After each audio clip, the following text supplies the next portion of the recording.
and it's the political team coming back at you with some more news and politics. Well, today, mostly just politics, and it all started with the presidential debate, which mainly focused around the Republican candidates that have not yet officially been nominated and probably won't be for another 5 or 6 months or so until everything actually starts to go down. And anyways, let's talk about some of the main key points that really was officiated with the Republicans and the questions that they got asked. So one of the biggest one was the Iran deal. Now, most of you know that the Iran deal was made up by the Obama administration, basically saying, fine, you can go make the plutonium, but it can only be for energy purposes only. Yeah, of course, Iran's gonna be like, of course we're gonna do that. It's just for our energy anyway, so yeah. And a lot of people are really peeved off about that because we lost the ability to do surprise inspections and stuff like that, and so it's not really limiting them to not do it. So we don't know if they are or if they aren't. We don't know if they're telling the truth or not. So it's sort of like a big maybe sort of thing. So yeah, I personally think the Iran deal is completely nuts and dumb because you're really losing your power as a upper country. And yes, I'm going to say this: United States, I think, is a better country than Iran. I'm sorry, that's just me. USA. America.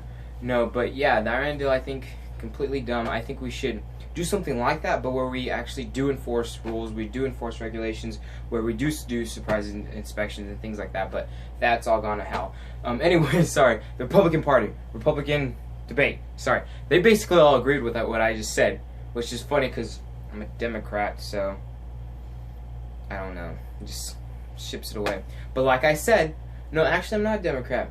I'm a Demican, which means Democrat and Republican mixed together to coincide with the ideas and purposes of equality and stuff like that. So yeah, that was one of the questions, and that basically summed up the answers for most of them. Yeah. Next was immigration reform. And what a lot of Republicans want to do is just ship back, well, not necessarily ship back, but like sort of tighten down the notches and all that stuff and sort of get everything situated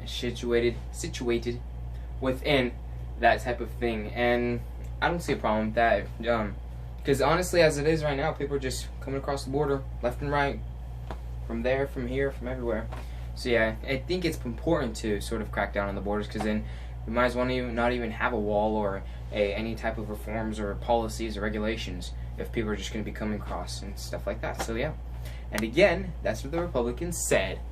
Now, one big thing that happened during the presidential debate is that Donald Trump was actually there, unlike prior meetings and things like that where he didn't even show up. So it was a big surprise that he actually did show up. And he was just basically restating everything that he said before. He's going to crack down on immigration, he's going to screw the Iran deal, Iran nuclear deal, whatever, and he's going to make America great again. In retrospect, you can't really just make it great again within 4 years. You sort of have to take time because we're pretty screwed up as it is right now. I think our debt is above 17 trillion, I believe, at this point. Last time I checked Google, but then again, Google's not always right. And if you want to fight me on that situation, comment down below, and we can have a little discussion thing. So yeah, those were basically the 3 main questions. Of course, there was a lot more that was added. But yeah, those are the main questions that I think were the more debatable ones, whereas there was ones like gay marriage. It's already been legalized, and some of the Republicans think that we should sort of ignore a judged court thing, and I think that's completely not stupid. I'm not going to say that, but wrong. We made the judicial system, stuff like that, to settle out court cases and settle out things like that that are so debatable and so yes, wrong, no, right, true, and come up with a clear answer just through the brunt of it. And one of them, I'm not sure, and I really hate myself for saying this, but I'm not sure which presidential candidate said that, but he was like, you know what, let's just ignore it and just oh, I think it was Jeb Bush. It was Jeb Bush, and he said that, and he's saying that it goes against the First Amendment, which is freedom of religion and expressing your religion. Because a lot of people that were saying gay marriage is bad and stuff like that were getting really trashed on. which that part I don't agree with. I agree with gay marriage, but I don't agree with the part where people are taking advantage of it, and where people that are trying to voice themselves are getting criticized and yelled and jumped on and attacked. I don't think that's right. So yeah, so that was one of the lower questions that they didn't really talk about as much, but it was still a question in the debate.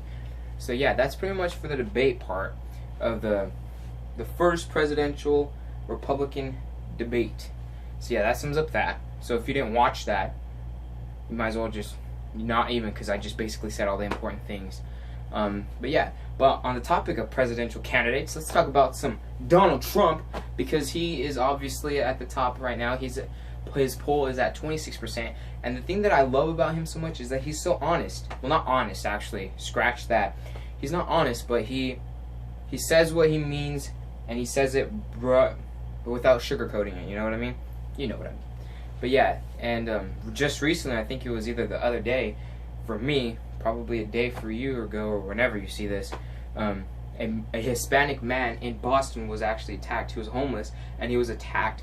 And whenever the attackers were arrested, they said, Donald Trump's recent messages have inspired me to do this. And once Donald Trump heard about it, he was like, I don't condone violence. I don't condone any of this. And he said he would never do such a thing. But it's sort of the same thing when you think about it. What he says is he wants to get rid of all the Mexicans, or not Mexicans, but all the illegal immigrants, and just send them back, pick up their bags and leave. And I see that as much as a crime as anybody else. So yeah, the next thing on my agenda, besides all of that, wow, I just really contradicted myself, didn't I? Because the next thing is anchor babies, and apparently that's a derogative term.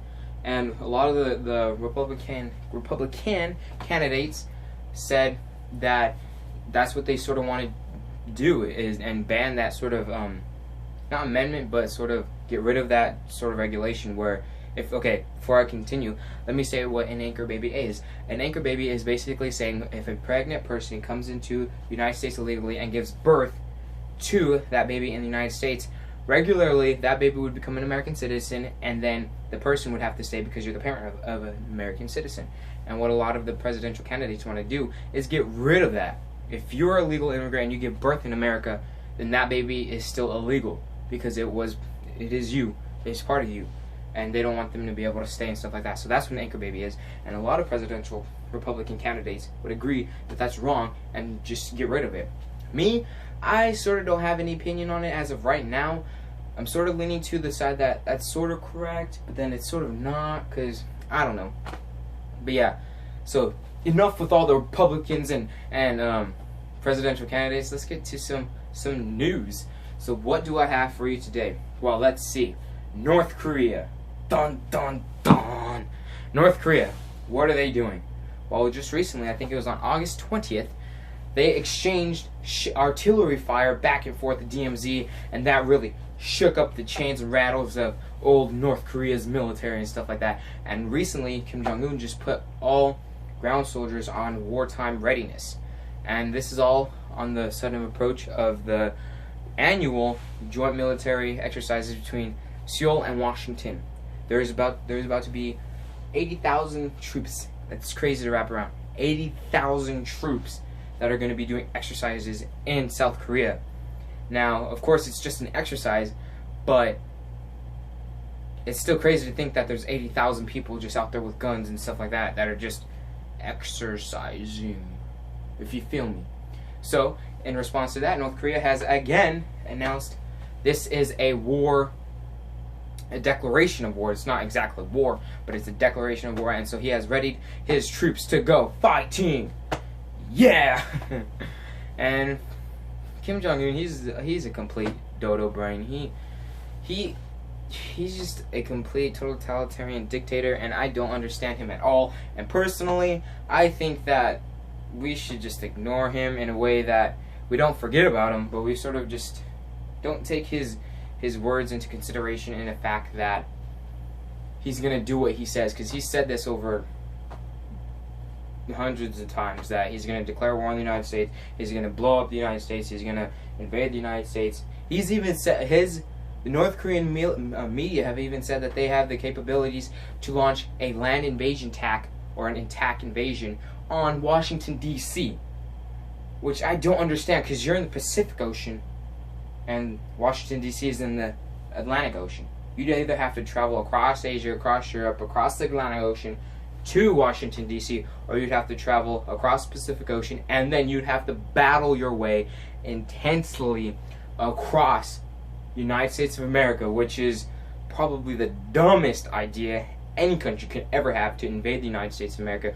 One, because we're obviously the most guarded country in the world, with the best, basically, military in the world. And secondly, us Americans, we're pretty crazy. I mean, we have this little thing called the Second Amendment, which gives us the right to bear arms. So I'm pretty sure if we're going to have a bunch of North Koreans coming up into our backyard, I'm more than sure we're going to fire back at them. So that's pretty stupid. So, but yeah, that just follows the entire criteria that North Korea doesn't, I don't know, North Korea is a whole mind of its own craziness and stuff like that. Secondly, on my list of news, Russia is continuing to get rid of all kinds of their food and stuff that are illegally imported into Russia. Now, what I don't understand is, you're in a crisis, first off. Second off, you can easily diss the crisis by just saying, okay, you know what, we'll stop. And you don't have to tell the truth, obviously, because nobody ever tells the truth anymore. You can just say, okay, we'll stop, yada, yada, yada. Just send us your foods and stuff like that. You send us your aid and whatnot. And then they can basically build themselves back up. But Putin's just a bullhead dude, and he doesn't really want to do any of that, which sort of stands with the whole macho fatigueness sort of thing that he's going for. But yeah, that's what is happening around the world that I know of so far. There hasn't really been any groundbreaking news that I can cast to an audience across the world. Like, there's things that I can talk about, like, that's happening in the United States or in the entire world, and what I try to maintain is things that are happening around the world in a big setting. So things like North Korea, things like Russia, things like the political candidate debate and stuff like that is mostly the United States, but a lot of people around the world actually watch it, which surprised the heck out of me. But yeah, if you guys want me to talk mostly about world news or just news that surrounds the United States, like I can go in depth with like people that are doing things in the United States and stuff like that, then I can do that if you guys want me to. Which I would think so, because most of my audience is from the United States. But yeah, just let me know, comment below. Please like, share, comment, rate, everything if you enjoyed this video. It'd really much appreciate. I'd love to continue to grow my audience and everything. Of course, let me say this, and I'm going to start saying this from every video at the end. These are just my opinions and my perspective on anything. It's my right as a natural-born citizen, natural-born United States citizen of the United States, under the First Amendment. Freedom of speech, freedom of a lot of other things. So yeah, it's just my opinion. Please don't take it to heart. I'm just saying how I feel. If you want to make a video and then send it my way telling you how you feel, go for it. I mean, I love it. I'm not a narrow-minded person like most people would expect, I guess. I'm pretty much open to anything and everything. So yeah, like I said, just my opinion. Don't take anything of this to heart, and don't think that you're stupid because you think this way. I respect you. You respect me. Simple as that. So yeah, thank you everybody for watching, and I'll see y'all next time. Peace out.